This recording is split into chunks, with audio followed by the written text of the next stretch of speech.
What's up? We are back with episode number 277. Wow. There you go. Almost to 277. 300. That's crazy. So, how's everybody doing? Doing all right. Everybody's all quiet and tired and beat from the day. Yep. Right on. We got people already chiming in. What's up? Damien Hair Metal. Isn't he from England? Damien, are you from UK?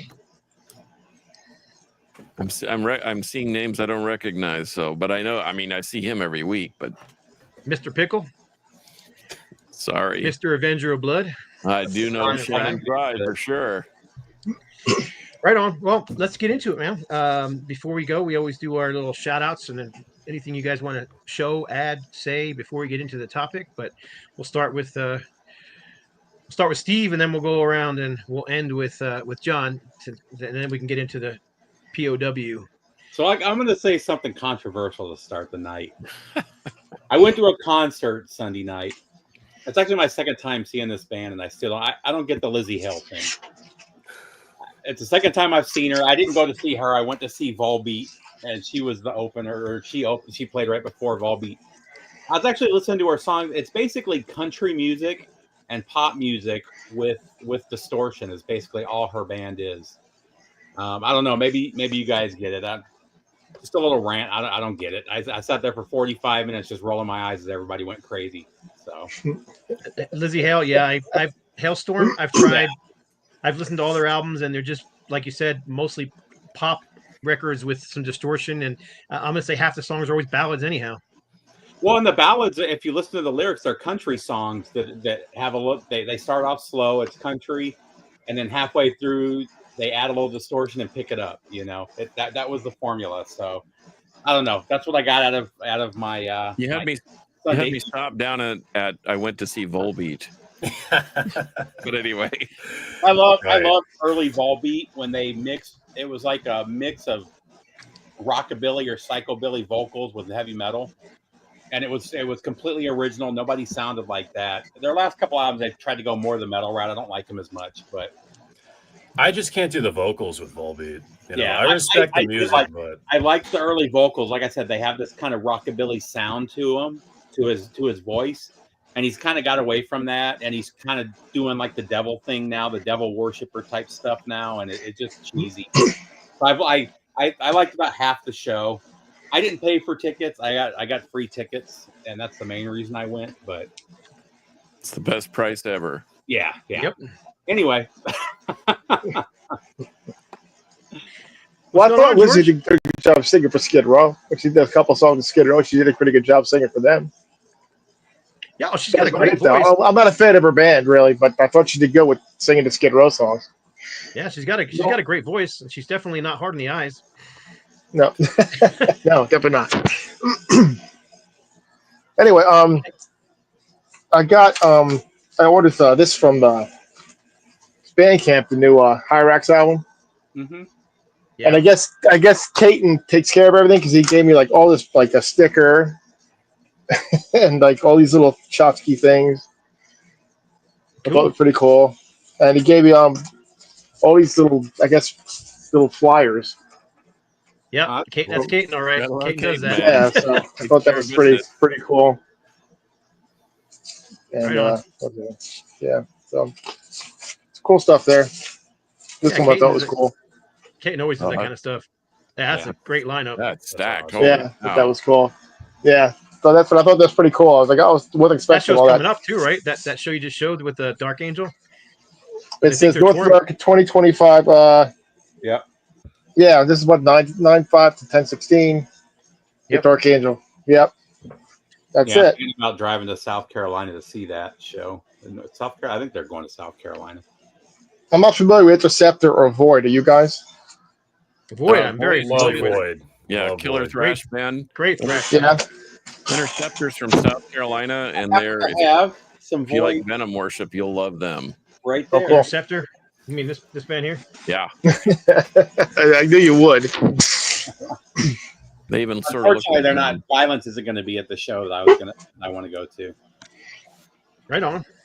Yeah, I think like Hyrax is on every show, and I think I don't know. There's two of the bands are on every show, and then other bands are switching in and out. Yeah. But who's next? Brandon. Brandon, you got Hi. anything you want to talk about before we? Yeah, I picked up a couple of records recently. I've been looking for these for a while. Of course, it's funny because we're doing this episode. Finally picked up Painkiller. Awesome stuff. I've been looking for this for a while. And the second one, it's funny because this is a band I talked about last time I was on, and I've been looking for this fucking album forever. Finally got it, man.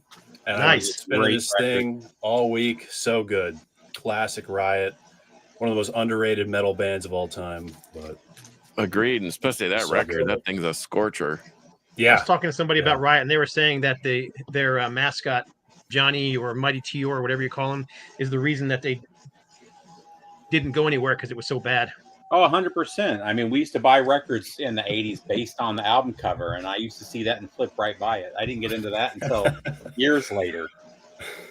Yeah, yeah, especially for like those first three like album covers. It's like, what the fuck? That's Like the back reason in the day, if I saw it, I might have picked it up just out of curiosity because it was like, it's like what music could even be on this, But That's what got me into Molly Hatchet, because it was the most metal album cover I had ever seen in my life, and of course, it wasn't. But that's Yeah. that's how I listened to Meatloaf for the first time. same, yeah. I remember I was in a library back when libraries had records, and I put it on. I was like, "What the fuck is this?" Right. right on. Well, I've got a few things I want to show real quick too. First of all, these are shipping. So the new Lizzie Borden, Appointment with Death. When I say new, it's an old album that's finally been released on vinyl. So 2007, 2025. I don't know if I showed this before on here, but there's 3 different colors available. Rob Whitlock. Hi, Rob. Rob Whitlock's watching.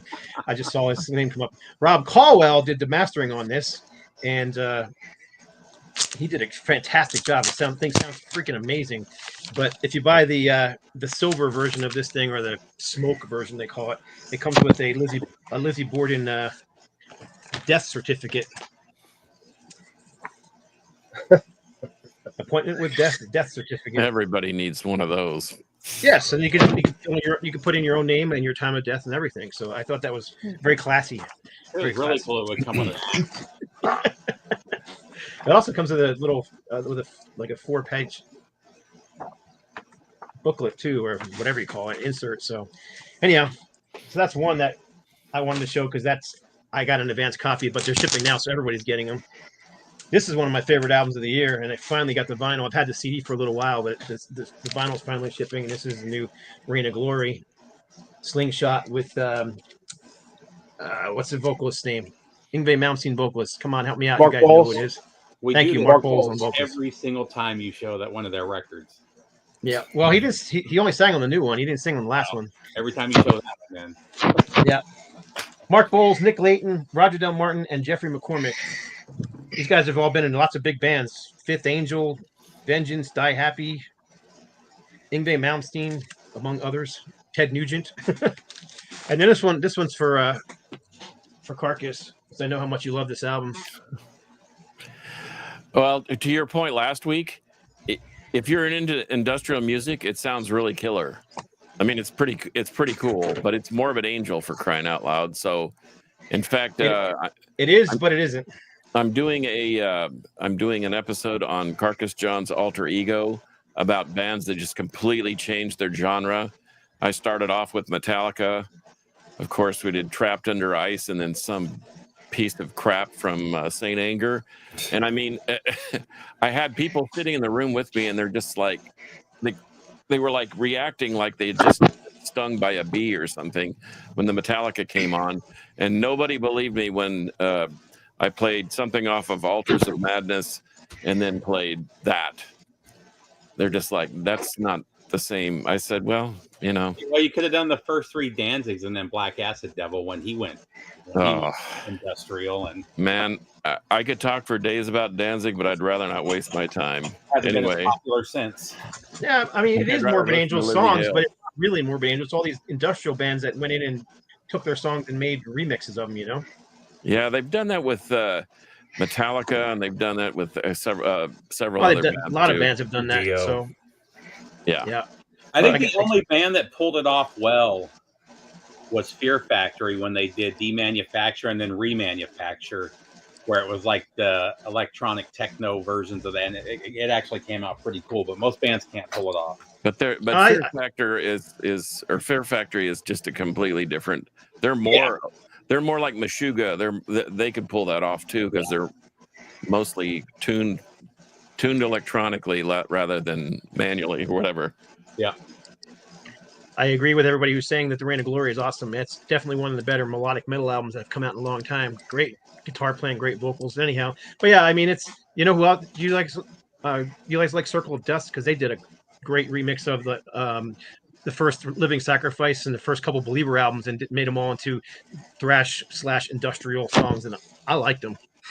I mean, there's a close proximity with industrial and thrash, and so I mean, look at Rick Perry and Puncture. Well, the I guess problem Shannon with Fear Factory Shannon is doesn't like Fear Factory. their first couple albums were really amazing, and then every album after that is them trying to sound exactly like those first couple albums. You mean like Rob Zombie? It's like you can buy a new Rob Zombie album and it's just exactly like the last one. Yeah. But anyway, they're selling still getting riot comments too. So awesome. Cool. Where are we, John? All right. Got anything you want to do before we get into our? Yep, I have a major shout out. First, I want to shout out Tony Reed from Pentagram and Warm Spring Water and Moss Generator and Stone Axe and whatever else.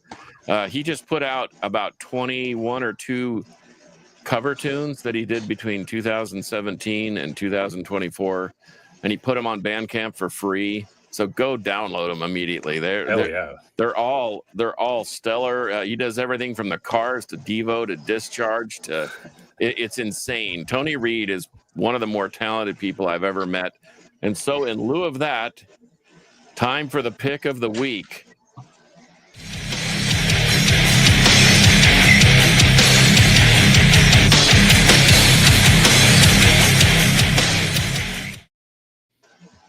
That intro's way too long. I'm just kidding. It's not. It's 5 seconds. So in lieu of my shout out to Tony Reed, I couldn't decide between these two, but whatever. But everybody needs this in their collection. Moss Generator, Exiles. It's only a few songs. It's leftover songs from the previous record. And then 3 cover tunes. They do Light Up the Sky by Van Halen, Air Dance by Black Sabbath, and Anthem by Rush. And I'm telling you, everybody needs this. And this is not just Tony himself. This is Tony, Scooter, and John O'Garrett, who is an extremely great drummer. And I've been listening to this too, Spontaneous Combustion. I couldn't pick between the two. So since they're short, they're both kind of EPs. This has got 4 tracks on it. Just go buy them both. I mean, like I said, Moss Generator is one of those bands that I don't think if you're disappointed in what you hear, you need to get your hearing checked because you can get this with 14 songs on it. Yeah, it's just solid. It's great, solid rock and roll.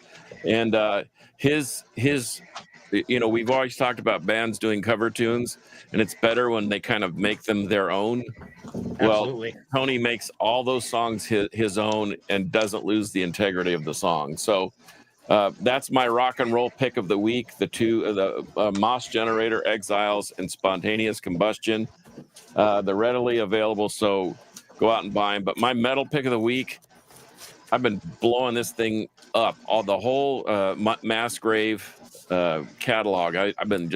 I have it on just speed dial on my turntable. And this is probably my favorite, The Absurdity of Humanity, just because the way the world is now, this is just such a befitting title. So anything from Massgrave, they're a Canadian band, they're from British Columbia, and they're just raging. And they sort of remind me of a Tony Reed side project called Wood Rot. So if you really want to delve into the deep depths of his catalog, delve into Wood Rot and you'll get a good taste of what Massgrave is all about. But this is just killer, distorted, thrashing, hardcore, bordering on grind, but still kind of a death metal thrashy feel. So those are my picks: Moss Generator and Mass Grave.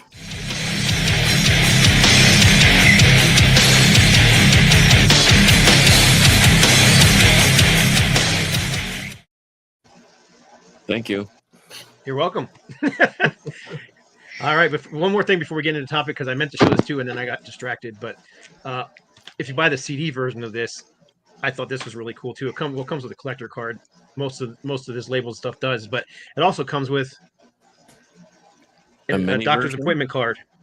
Oh, So Dr. L. Borden, and it says underneath of his name, "Welcome to the Kingdom of the Dead." Oh, God.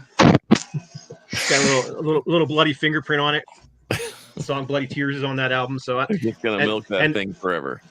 and this was 100% Rob Caldwell's idea. So very it's a great album, and the packaging on this thing is amazing. I mean, even the CD, the booklet's like, look how thick that booklet is, man. It's a big old fat thing, like 24 pages or something like that. So anyhow, it also has a bonus track on it that I didn't even know existed. And I've had that album for a decade. So anyhow, all right, let's get into the topic. Why don't George? It was your idea? Why don't you kind of explain the topic? Well, I figured there's a big four of thrash and a Teutonic big four, but I never heard anyone talk. There's a big four of just regular metal, this classic metal, like pre-Metallica. So, I mean, there's a few that are obvious, and then I figured there's three that's obvious, and one that could be any one. So that's kind of why I just thought of the idea that see what everyone would pick for their four favorite or big four of the classic metal. Because it was metal back then, even though people don't believe it was metal in the 70s, but it was metal in the 70s. I think No, he's absolutely going it to was. disagree with you. But yeah, that's fine. That's what I was going to say. Why don't you tell the three that you think should be in there before we get into the four? Because I think we have some disagreements even on the three. So let's see what you got to say on Okay. that. All right. Well, my first one is obvious, Black Sabbath. Because you actually have nothing without Black Sabbath. Okay, I would imagine what music would be like if they didn't form. What would we be listening to today? See, there you go. Well, So that's the first one. Black Sabbath, and I'll show some Black Sabbath. There you go. And the second one would be Judas Priest. Whoa. They definitely carried the torch. Okay. The next level. Guess what? That was my number 4. So that was easy. That was easy. And I figured the number 3, they disagree, is Iron Maiden. Yeah. Okay, I You know, got 3. My three would have been different than your three. So that's why. That's good. I have That's a what it's feeling- supposed to be, like discussion. That's good. Yeah, I have a feeling that my three and John's three are probably the same because I'm always thinking of the basically the first wave that came out of the 70s out of the UK, which would have been who? That would have Black been Sabbath. We'll get to that. Black Sabbath? Okay, but I went all the way back to the 60s. That's why I didn't include Iron Maiden, because they didn't start till 75. Well, not Yep. just that. I wouldn't choose Iron Maiden. If we were doing the big four of new wave of British heavy metal, Iron Maiden would have been number 1. But yeah, again, Iron Maiden, a lot of their sound comes from Judas Priest, the galloping guitars. the dual Well, leads. I would think all the bands I was thinking of are pre-75. So Yeah, me too. But it doesn't have to be. So that's what the discussion is about. So no, I'm just saying what came to my mind when you first mentioned the big four classic metal. 3 bands came to my mind immediately, and I'm going back and forth with number 4. But well, what do you say, John? What would be the 3 for you before we get into the 4? The 3 for me would be obviously Black Sabbath. Yep. I think we all agree Black Sabbath is one of the big 4. yeah, That would be insane if someone doesn't. Okay. I didn't think anybody Like, would disagree. even these 3, I think it's funny how there's like debate. Okay, Deep Purple. Deep Purple. You Uh, know what's starting- funny? I pulled this record on purpose because this record actually has a description on the back of it, and it says an early heavy metal band descending from the mid '60s, and it goes on to describe how they were the pivotal heavy metal band in the '70s. Amen to that. And then, yes, I think Led Zeppelin deserves to be the third cornerstone, so to speak. But and I had Priest as the 4th one. But I had some alternatives too, because I didn't know if anyone was. I didn't know if someone was going to pull Priest. George pulled it out of the fire. So I got Sabbath, Deep Purple, and Zeppelin. Well, and Priest was pretty heavy in the scene. Like when you read the history of some of those bands, they were pretty well known in the scene going back to '71, when KK restarted the band from the wake of the original Judas Priest that started in '69 or something like that. Mm-hmm. So I mean, even though they didn't put out their first record, and they were in the studio, I think, multiple times, and some stuff didn't work out before that first record came out. So they were already a known thing. So I mean, Judas Priest and Black Sabbath are definitely there for me. The third one for me is the same though. It's Deep Purple. What they did with that third album just took it to another level. And that would be it for me too. That's yep. I mean, but like I said, my number 4 I have some alternates, and you may want to give it some thought. Are we doing our number 4 too? I'll tell you my number 4. Let's make sure who else. So who? I'm sorry, I'm spacing Brandon. your name. Brandon, thank you. No Sorry. worries. Now, all right. So, Brandon, what do you think for the 3? So Black Sabbath, obviously, I would say Judas Priest, what they did for heavy metal, the status. I also keep in mind like the status this band has in the heavy metal like general scene. For me, number 3 has to be Iron Maiden. Like just such a massive band, such an iconic band, such an influential band, especially for the States, and then getting that whole widespread. For me, we could talk about the big 4 of like proto metal. That's when I would put like Deep Purple in there. I'd put Led Zeppelin in there because they put out the first Led Zeppelin record you can argue is metal, but Zeppelin 3 is like practically an acoustic record. They definitely have heavy elements, but to have them knock off like Iron Maiden Spot and stuff, like we can talk about again like the bands who pretty much made heavy metal and like brought the heaviness to the genre. But I think like when you look at the 70s, that's like the bands I would pull from, like that general decade. And like, it's like Iron Maiden for me, Judas Priest for me, and Sabbath for sure are like the big 3 for like just traditional heavy metal. I don't know if you care, but how old are you? I'm 27. 27. So I wasn't even like alive when. No, it's okay. No, a lot of these bands like retired for the first time. Like. Hey George, and how old are you, George? 54. 54. So I'm 58, and John is more than 58, and Steve is 48. 48. So we've got a pretty good variety of ages here, because I tend to argue the most with people in their 20s and 30s on Facebook about what bands from the 70s were considered metal back then, and how well they're not metal now is pretty much what I get. So and I work at a record store, and I'll argue with my boss because he keeps putting Aerosmith in metal, and I'm like, this isn't a fucking metal band. That's gonna murder you now. yeah. like they're heavy, I'd call them like maybe proto glam, but like to put them in the same bin with Merciful Fate is just fucking insane, I think. Yeah, but in 1977, 78, Aerosmith were one of the heaviest bands going.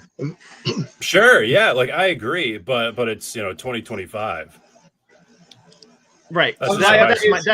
My other issue with Iron Maiden too is Iron Maiden's had a huge impact now.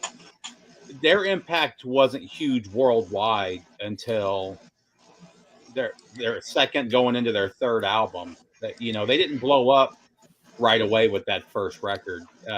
In smaller communities they did, but it was really the second record and really the third record when Dickinson joined the band that they became like what they were globally. Whereas when you look at Black Sabbath, Judas Priest, and Deep Purple, the impact they made was, again, you don't have Iron Maiden without those 3 bands. But I will say this: Maiden was more of a rock band those first 2 records until Bruce joined them. And in fact, they were covering Montrose songs So Oh, they were I'm not covering saying- Thin Lizzy, and they were covering all kinds of stuff yeah, like that. and in fact, I'm gonna just go ahead and show a couple of these things because I'm seeing it pop up in the comments. But this was an alternate for my number 4 was Blue Cheer. Yeah, that one would be proto metal for me. That's heavy. And a Mountain. I couldn't find my Mountain record because I think they were playing heavy riffs. I mean, it was heavy metal. And then I saw somebody pop off with this Cream. Despite the fact that there you go, George. Like Yeah, I Grand love the Funk heavy is blues. another one too. I mean, those are, and then I'm just gonna go ahead and be controversial and get them all out of the way. How about that guy? There any elements of metal in Jimi Hendrix? For At least sure. the first, Oh, the absolutely. first record.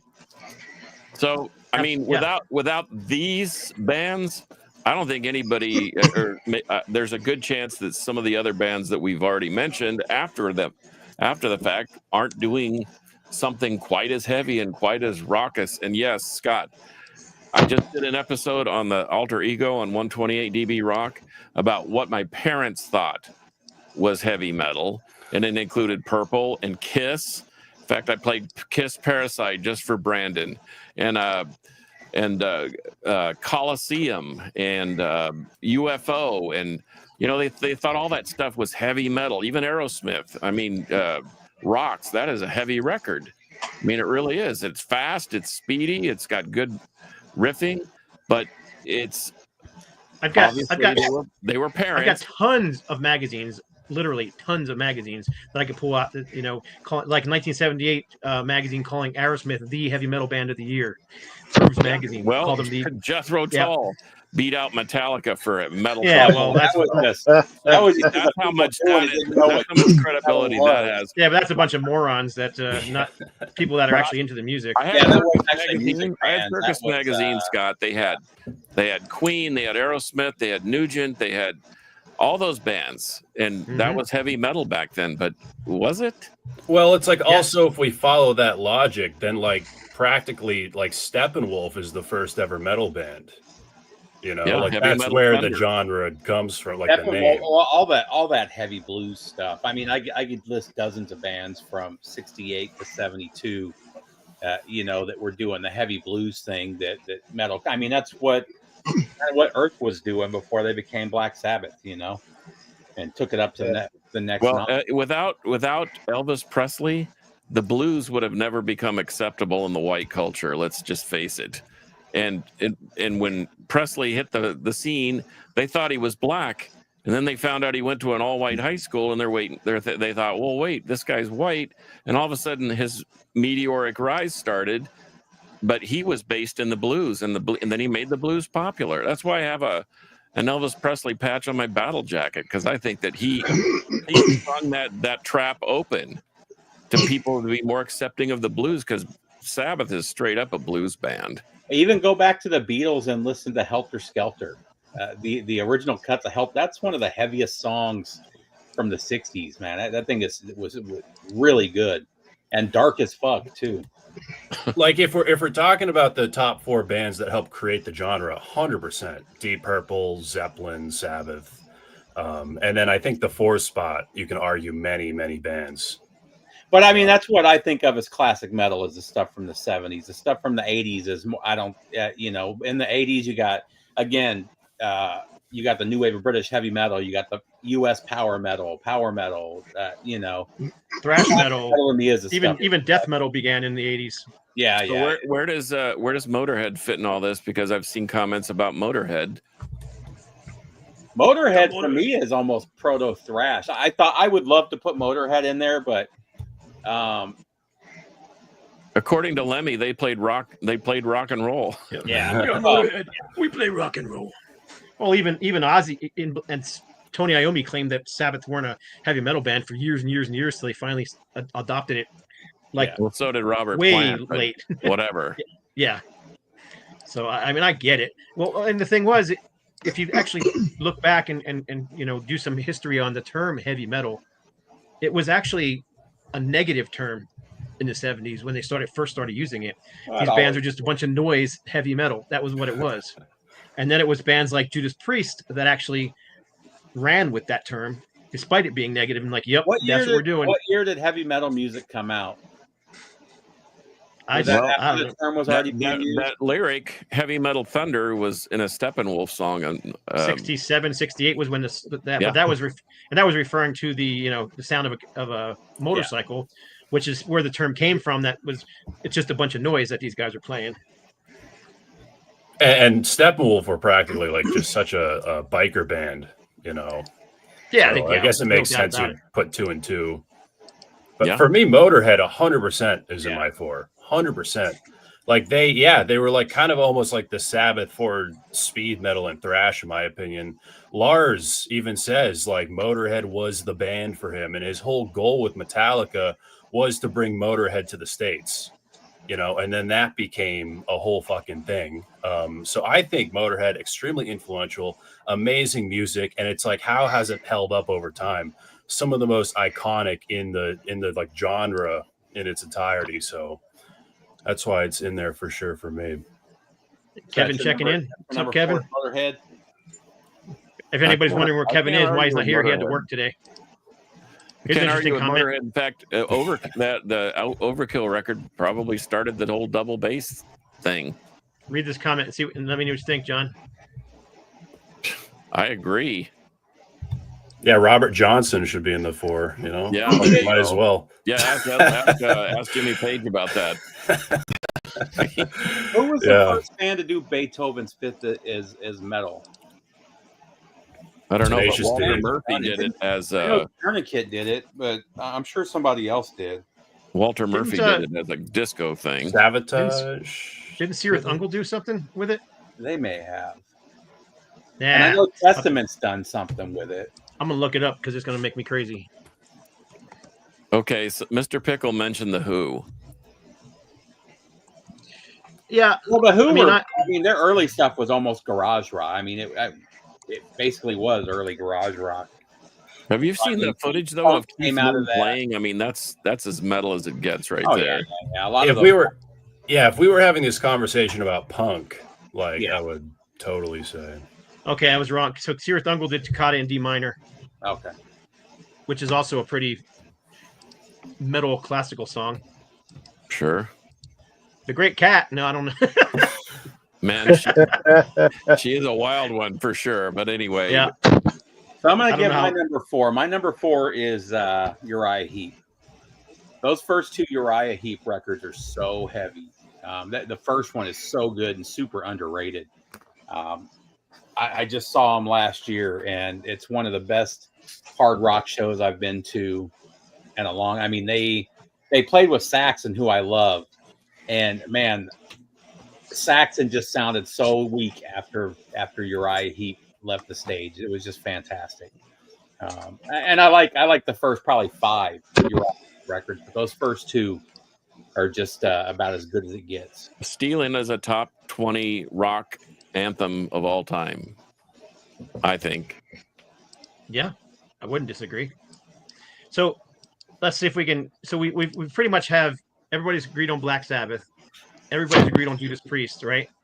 3 of us agree on Deep Purple.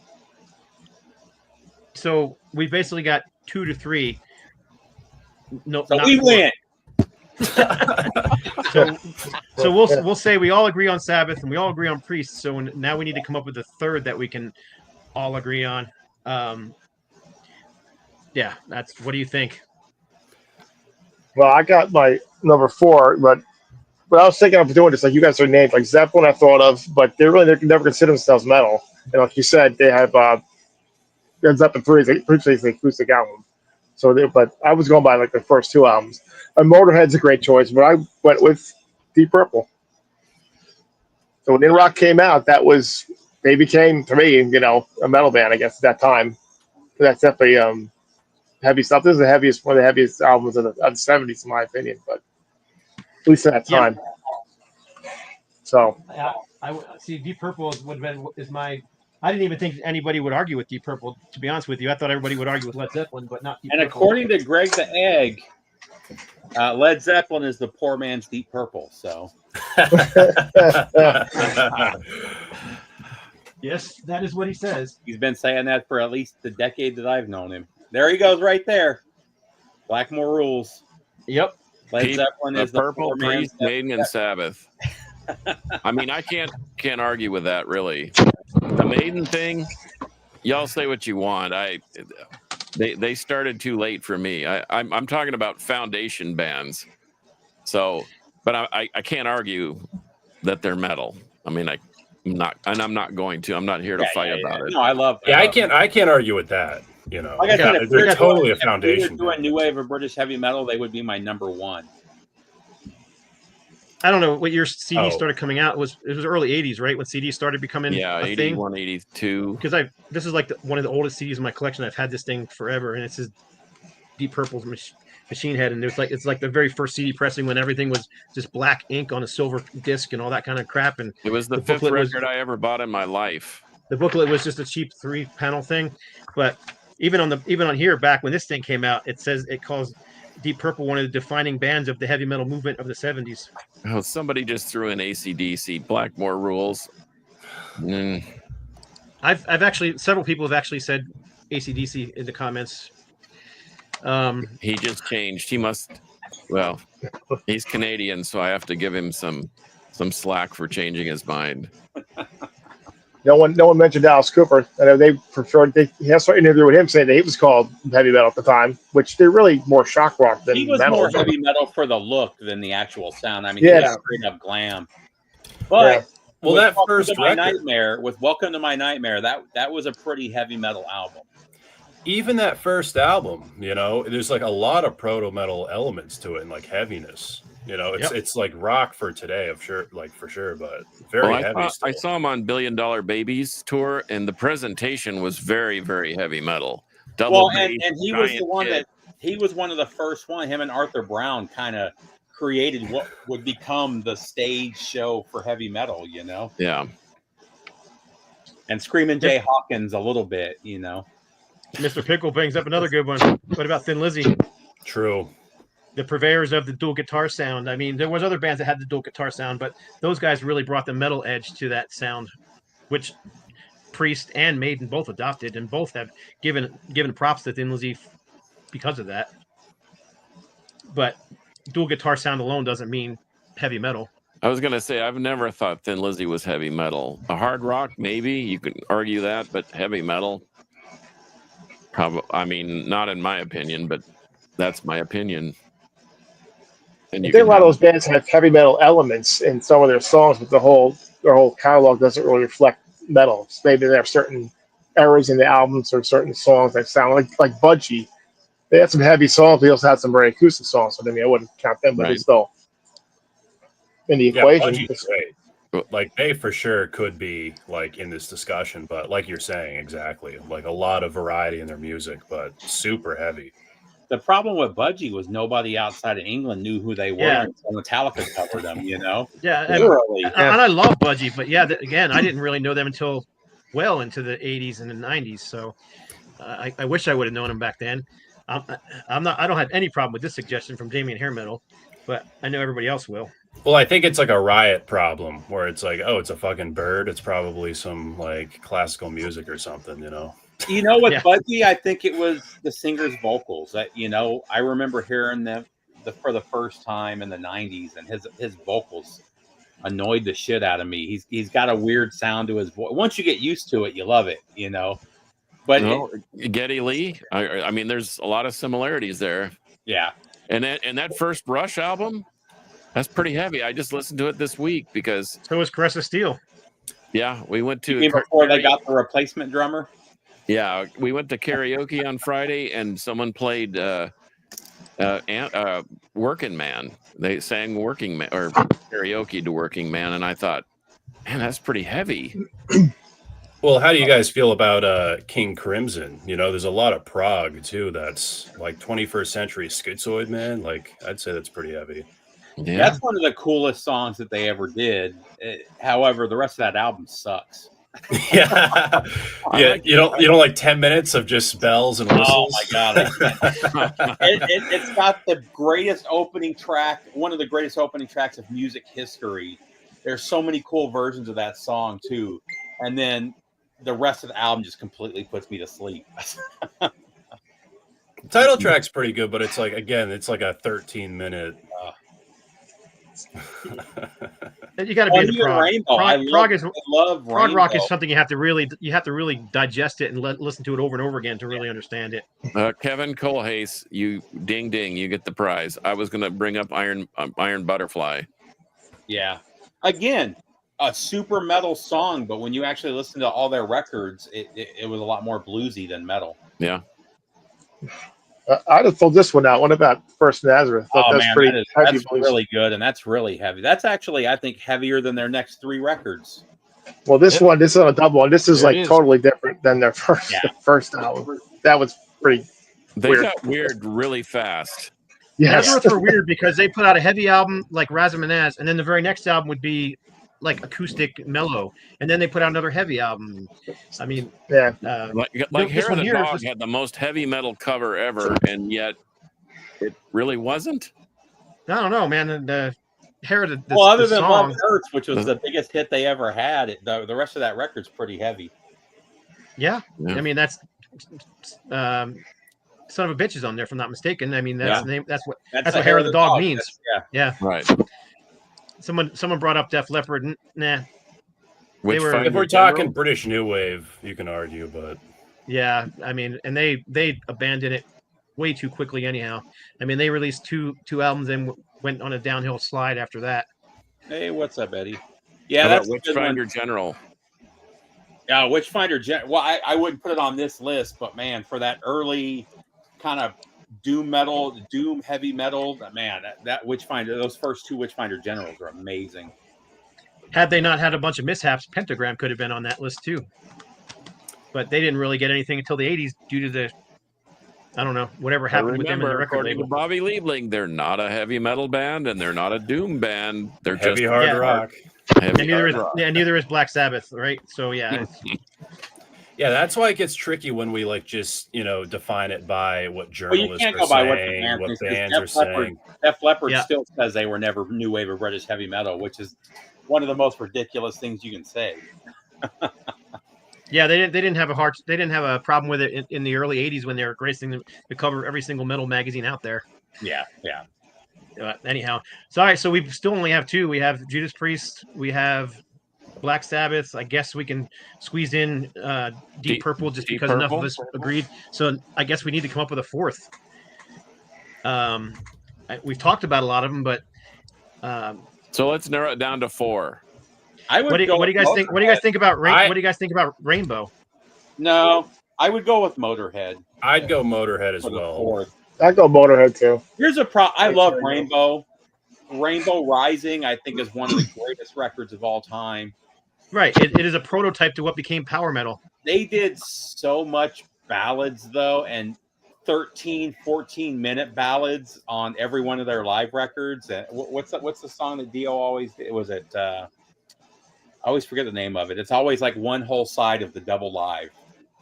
But yeah, Talking about I the don't blues mind track going- they always did. The blues track. yeah, whatever it is. It's that quiet one. I don't mind going with Motorhead. I can't argue. I'm not going to argue with Lemmy. I think Motorhead's too important. I mean, I got a tattoo. I got a Motorhead tattoo, big as Dallas, on the back of my leg. So, I mean, they obviously mean something. And I can't. Mistreated. Took me a second. That's the And song their you're talking about. first album that didn't get released until '79, On Parole. Man, I mean, that was had that been released in '76 when they recorded it, people would talk about them completely different than the way they do with it coming out in '79. You know, We're getting a lot of Angel Witch, and that's another one I would put in the. oh I mean, if we did a big 4 of new wave of British heavy metal, I'd put that one in that Angel camp. Witch, you can Yeah. find this version of the Angel Witch record. So this came out in '86. This is Angel Witch, the debut album, but it's also got the Loser EP on here, the 3 songs from that. This with Loser on it is the number 2 new wave of British heavy metal album of all time. Loser is it just blows me away that it didn't make this album initially, but man, so good. And you can find this for like $20. It's not an expensive record. Montrose? We got a suggestion from Montrose from Kevin. Yeah. I think the first Montrose is a 12-star record. Space Station number 5, right? Something like that. Or number 9 or number 5 or Yeah, I think it's number 5. I think it's one of the great songs of the 70s. It's the best that what's his name ever sounded. Help me out. Sammy Hagar. Sammy Hagar Yep. ever sounded. I like the second record too, but that first record's a 12-star. But yeah, I love again, the way we come on the metal. It's all the British blues. I love the way we come on the metal round table and completely forget every lead singer that ever happened.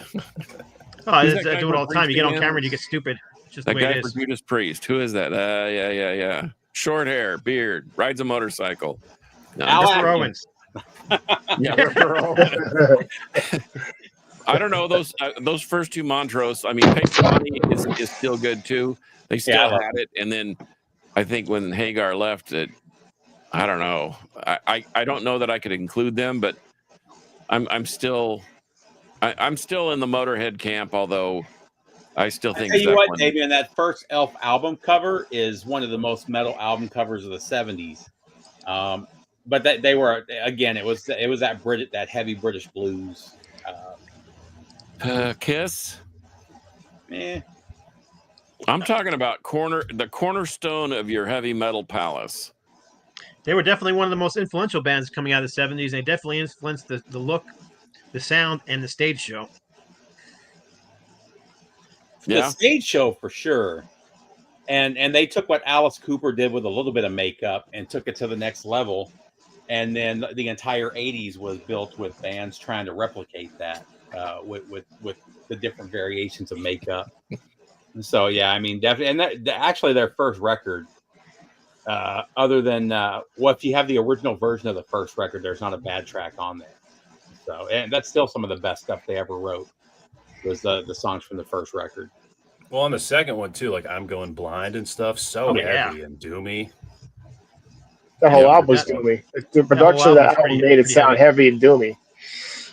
It's just Agreed. it's just very very raw recording with very biting guitar sound, which is I agree. But You just described heavy metal, sir. yeah, Well, also, of course, you have like I'm not sure how you guys feel about like Sir Lord Baltimore, Dust. You know, Oh, we all love those bands. Yeah. That Yeah. first Sir Lord Baltimore is amazing. Both the Dust albums are amazing. But see, It was when out you for Well, the so- guy from Dust went on to produce the Kiss records, wasn't it? One of the guys from Dust. Yes, Yeah, I thought so. she was. but you're talking about proto metal now. Right, but that I feel like even like Deep Purple, you can argue is Sure. proto metal. yeah, and a lot of people will argue with us until they're blue in the face that Deep Purple are not a heavy metal band. Maybe even the band would do it. I don't know, but Well, Let me- Zeppelin said we're not metal. Tony Iommi said Sabbath isn't metal. They all said they're not metal. It's Well, because somebody said though when they were calling them metal in 72, 73, it wasn't. They were insulting them. It wasn't. well, that's the reason why they didn't like the monikers because it Well, was that's an what I'm insult. saying. That's why they didn't want to be called that. Yeah. right. And not only that, they didn't want to be trapped into having. They couldn't do a blues song. They couldn't do an acoustic song. Yeah, that's why it was like you had to do a heavy song if you're a heavy metal band. Yeah, Here, I found this. Tell check that to this out. Blood Incantation that you This- can't this do is anything outside your genre. Well, it also Heavy metal. yeah. Heavy metal is stacks of speakers and high voltage amps, deep, thunderous, surging sounds from the bass, screaming lead guitars emitting doomsday warnings, pumped up percussions, instruments, and minds being demolished on stage. There is no subtlety in heavy metal. It's the hardest of hard rock with electric shock treatments and a vibrating air churning right before your eyes. That's a definition from 1978 out of You sound like my dad. That's I just read a definition out of that's out of exactly out of what I a heard magazine from from '78. And that article is about Aerosmith. Oh, shit. Oh, I'm changing my mind. What's interesting about the early metal too, and the proto metal, is it wasn't the guitar or the vocals that made it sound metal. It was the bass. They were cranking the bass to levels where the bass was almost distorting, and that's where a lot of that heavy sound came from. And you know, everybody was overdriving the guitar. I mean, people forget they didn't have distortion yet back then. They were just overdriving the guitars, and they cranked up the bass to give it a heavier sound. And that's kind of what the early Black Sabbath stuff is. It's just really good overdrive and that the crazy bass lines that were almost distorted. He was basically overdriving the bass too to get that heavy sound. See, I always thought the heaviness of Sabbath was in Tony Iommi's guitar tone, and I guess that they were down tuned, right? He had to be down tuned because he wouldn't be able to actually push the frets down. Yeah, because the first two albums I think were just straight up E tuning. Yeah, the first two records he didn't down tune. He didn't do it till like the third record. But they still had these crappy equipment that gave him this really raw, heavy sound. Whereas Led Zeppelin's sound heaviness definitely came not from the guitars, but from the bass and drums. Because John Bonham was a freaking go back crazy. Go back and listen to those and really listen to Bill Ward. I mean, he was playing crazy bass lines. He was distorting the bass. It's really good. Yeah, I remember the acid rock term back in the day too. And it's funny what they were doing with amps. I was, you know, they would have these cheap amps that they bought for nothing that had problems with them, and they would keep using them, and they wouldn't get them fixed because they were afraid it was going to mess with their sound. You know, there's a lot of stories from guys like that you know, they would buy whatever the Tweed was, and they bought it for cheap, and one of the channels was fucked up, but it gave it this really cool sound. Or a lot of the what's his name? What's the Indian guy from the rock and roll guy or the guitar? Ravi Shankar? No, not that Indian. American Indian. Rick Medlock? No, Rick Medlock from the Blackfoot? No, from the late 50s, early 60s. Django, what's his name? Played guitar. Yeah, I'm not sure. I don't know. He's not a lead singer. We can't forget his name. He was a singer later on. He couldn't. Oh, well, that's why we're forgetting. That explains it. Anyway, I'm going to sound like a real snob, but I'm telling you right now, the way people listen to music these days as compared to how we listened to it back then, I mean, I can distinctly remember in my young teens, mid-teens, riding with my backpack on my Stingray over to my friend's house, whose father had just gotten back from Okinawa because he was military, and he had this massive Pioneer or Sansui system, and that's where we would listen to our music. We would listen to it on giant speakers, very loud, and on vinyl. And nowadays, I see people trying to listen to music and trying to get into music in their phones. And to me, that drives me insane. And people ask me, why do you have so many systems in your house? Well, because people start listening to on their phones and they just give me their garbage, their stuff they think is garbage. So I inherit a system. But every system in here is tuned to a different kind of music. And I'm telling you, when you listen to metal, or if you listen to the four bands that even let's say that 6 bands that we've mentioned, including Motorhead, if you're not listening to it loud, you're just not listening to it right. So you listen to Zeppelin or listen to Deep Purple on a really nice, big, loud system, and it'll change your perception of what kind of music it is. Yeah, like a lot of the people in my generation are just fucked, you know, because like 90% of my friends, I'll go over their place to listen to music, and they have like this $20 little Bluetooth speaker. And it's like, what do you want to listen to? I'm like, nothing that isn't like nothing on that. I have a $600 pair of headphones right here that sound great. They don't sound near as good as my stereo system, though, cranked up, you know. So, no, what I was saying about Link Ray, though, because he's one of the guys that gave us the overdrive, you know. He had this old beat up amp that somebody accidentally popped a hole in the speaker, and it created this weird vibration that added to the overdrive, and he refused to get rid of that because he couldn't recreate that sound at that era. You know, years later, once they had the technology down to do it, to create effects and stuff, he could, but early on he was using that beat up speaker with the tear in the subwoofer, or the tear in the speaker, to get the right distortion that he wanted. Right on. Well, let's end with each of us picking our own 4 and we'll just go around the queue. I'll start. I mean, I'm going to keep it pretty much the same. I'm going to go Deep Purple, Led Zeppelin, Judas Priest, and Black Sabbath. And my honorable mention would be the Scorpions, because Uli Roth was huge influence on a lot of people. I went back and forth with the Scorpions and ended up going with. So initially, the first three that came to mind for me were Black Sabbath, Judas Priest, and Uriah Heep. I think those are the most important early UK bands for heavy metal. Don't get me wrong about Led Zeppelin. And I went back and forth between the Scorpions and Deep Purple, and ended up landing on Deep Purple. So, right on, John. I think we all agree on Black Sabbath, Mm-hmm. and then it gets muddled after that. But I'm going to stick with Deep Purple, Zeppelin, and Priest, and then an honorable mention to Motorhead. Right on, Brandon. Yeah, so I pretty much agree with everyone's picks, but for me, it's like, of course, Sabbath, Judas Priest. I'm going to say Iron Maiden because of how influential they are and just amazing songwriting from them, and just one of the greats. And Motorhead for practically, carrying the torch for speed metal. Yep. Motorhead were one of those bands that kind of crossed over too. They were one of the few bands that crossed over from the metalheads to the punks, especially in the 80s when it was like a big clash between the two. And Motorhead was one that pulled all that together.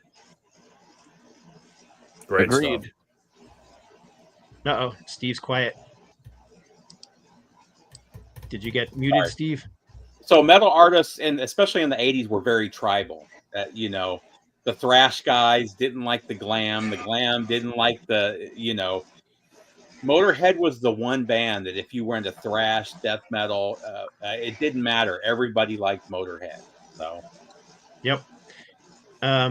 Last word to you. This was your topic, George. So I'm still going with what I said, Sabbath, Priest, Purple, and Maiden.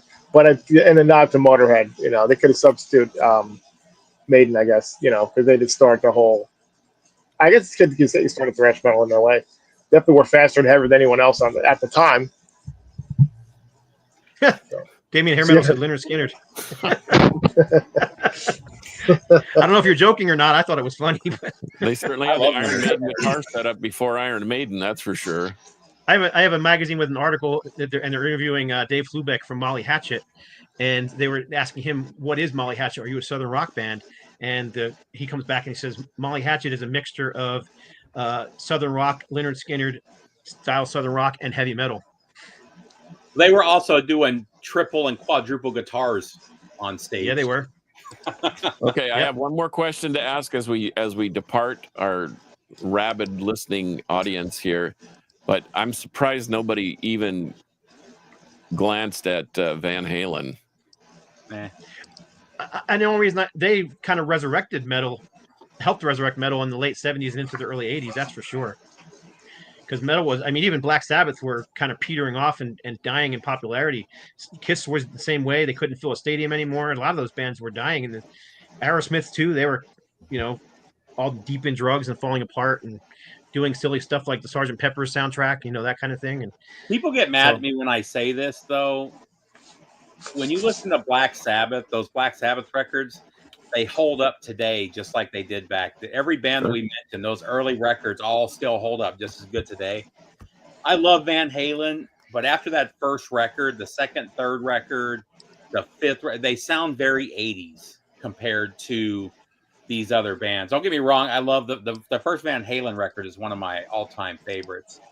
The second one's pretty good too, but the second and third, they sound very 80s. They just don't sound as good to me today as they did back then. If I were a professor of metal and I was giving my class an assignment, I would challenge you to listen to the first two Van Halens, and then the other thing is start listening to heavy metal or even hard rock on a loud sound system. And if you can do the Van Halen thing on a loud, like I've been working over at Henry's Jam Space, Pentagram, Moth Generator, Blood of the Sun, blah, blah, blah, name a band, and Henry's played in them.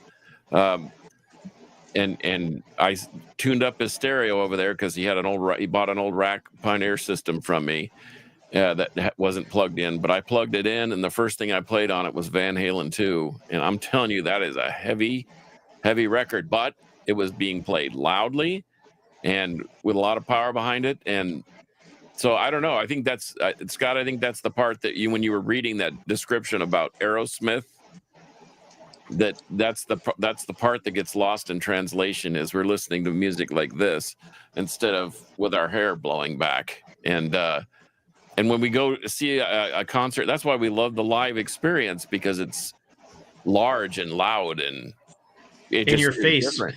Yeah, it's Yeah. just different. But anyway, Cool. Well, that's all. we didn't come to a conclusion, a final conclusion between all of us, but I think we picked a lot of great bands. So Sure. awesome. So anyhow, I appreciate our guests coming on. George for coming up with the topic. Brandon, you're always welcome. Appreciate you having on. I like because you have I know it's weird to say you're young, but you are younger than us, and so we get a different perspective from you, which I really dig. So, but I get also reminded every time I put my opinion on YouTube, but yeah. Welcome It's to like, that you don't know world. shit, you weren't there in 78 in the pit, it's whatever. But it's fun. I like it. It changes my mind on a lot of things too, because I'm still like taking in a lot of this information. It's so hard to be into metal nowadays because there's so much fucking music to listen to. It's not like you got to like kind of witness it start and like take it in as it kept going. Now it's like, where do you even begin? But yeah, it's a lot of fun talking about this stuff. And not just that, people that, especially if you're younger, you don't realize how fast it changed. Every year there was a new style of metal coming out in the 80s, and creating different branches. It was, the 80s was a cool time to be into metal. Like, I know this band never got brought up, but Metallica, a lot of people my age will say the Black Album like changed their life, and that was their like intro to it. And it's still metal. It's still a metal record. It's like, unfortunately did some damage to the genre, I believe. But like the commercial element, like the radio play of that album got, like metal was like, massive when that record dropped. So yeah, that was a huge album. That thing sold what, 10 million copies or something crazy like that. It's the 15. best-selling metal album of all time, and it still sells. But it didn't have the savagery of the first three, that's for sure. not even close. Yeah. What was the big song? What was the big hit on that album? The big song was Enter Sandman. right. That's it. I don't care what anybody says. That's a heavy riff. Yeah, My Friend of Misery is a great track off that, of Wolf and Man. Like, there's some good shit on that, but I'm gonna listen to Ride or Kill 'Em All any day, like before that one.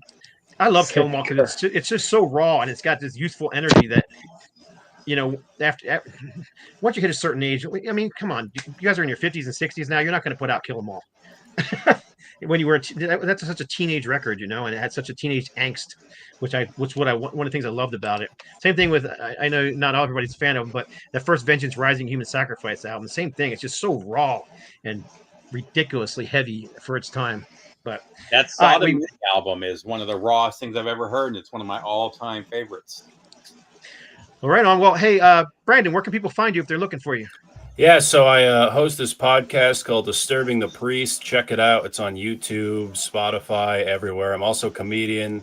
I do stand-up. You can follow me on Instagram at Brandon Baddick, Battick. Thank you. Right on. And George, where can everybody find you at? George G's Room of Rock, and also on GTR Rock Run with Ron Haggerty and Tim. And you just released the video like in the last few days, correct? For GTR Rock Run, or on your channel. Yeah, I did I did a challenge, 10 metal albums to scream metal. Yeah, because I saw it come up. I haven't watched it yet, but it came up my feed, so that's why I thought about it. But I'll check it out. Steve, where can we find you at? Harmless Rebel on YouTube. Harmless_Rebel on Instagram if you want to see all my concert videos. It's pretty much it. John. On Instagram at Carcass John Art or on 128 DB Rock. Download the free app and you have access to a lot of cool content, including my 2 shows, The Crypt, which is heavy, even heavier than Uriah Heep. And then the Alter Ego, where I just delve into all sorts of, because I like to listen to other stuff besides just the heavy stuff. So check it out, 128 DB Rock. Matter of fact, we just had this group talk about doing a show in the near future about favorite albums that have nothing to do with hard rock or heavy metal. So I think that'll be a fun one to do. Osric Tentacles. So yeah, of course. All right. Anyhow, you can find me on Instagram at No Life to Metal, or you can find me on YouTube and Scott Waters and No Life to Metal. You can find me on Facebook. I'm everywhere. Just look under No Life to Metal, all one word. You'll find me somewhere. So that's it. So you guys know how we end it. And appreciate everybody coming. I appreciate our guests. Appreciate y'all watching. We had a lot of people commenting. I really tried hard to keep up with all the comments, and I think I kept up with them for the most part. Mr. Pickle is laughing. He thinks that's funny. Here's a comment I missed, but I don't know what that applies to. So That was in Sammy Kerr from the Trick or Treat movie. the Trick or Treat movie. Yeah. Oh, Where yeah. Ozzy was Okay. The preacher, and was it Gene Simmons was the something DJ. Yeah, Yeah, he was the DJ. Yeah, I I remember have that that. movie I have a right soundtrack. With, I Brandon haven't, is shaking his head. He's like, I haven't seen that movie. No. I haven't seen that movie in decades, but I Had have a the great soundtrack. metal soundtracks. There you go. He still hasn't gotten over Phantom in the Park. Oh, Still swimming in that one. I remember when I they gotta watch that. used to play that on regular TV once a year. Phantom of the Park, man. If you get a chance to watch it, see if you can. They put it out again. Kiss put it out again as part of one of those 3 DVD packages, and they put out the European pressing, which is really cool because it had songs from the solo albums mixed in with it. With Kisstory, it's one of the Kisstory packages. Yeah, it's one of the Kisstory Yeah. ones, and yeah. And it had other. It's actually it's actually a better edit of the film than the other one, which isn't saying much. Yeah, No, yeah. it's still terrible, but it's better. It's less terrible. How about that? It's comical. It's campy, but I kind of like it. But I also like Sgt. Pepper's the Oh, that Peter was a Frampton. horrible movie. You just like it because Aerosmith's in it. No, I don't know. It's one of those things you grow up with it, and I just like it. I literally listened to the entire album today. So If it's better than Give My Regards to Broad Street, I'll check it out. I definitely wouldn't recommend the Sgt. Pepper's movie. It's pretty. I mean, it's way corny, but Aren't the Bee Peter Gees Fram- in it? it's mostly the Yeah. Bee Gees and Peter Frampton. They Okay, are the that's what I Sgt. thought. Pepper's band, That's what I but thought. they're not playing. It's not disco. They're playing Beatles tracks, and it's all rock. Yeah. But Alice Cooper's in it, and Steve Martin's in it, and of course Aerosmith. And Aerosmith gets into a fight and beats up Peter Frampton. So that movie actually destroyed the record company that put that album out. Destroyed it. They were a huge company, and then it just destroyed them. But in any case, which is weird because Come Together was actually a huge hit, and it's still played on the radio these days. Yep. But anyhow, all right, enough of that. We can talk forever. All right, you guys know how we end the show. It's always the same. Ready? Metal. Will. Prevail. And this is where I leave you all hanging, and you can make silly faces and all that kind of fun stuff. So.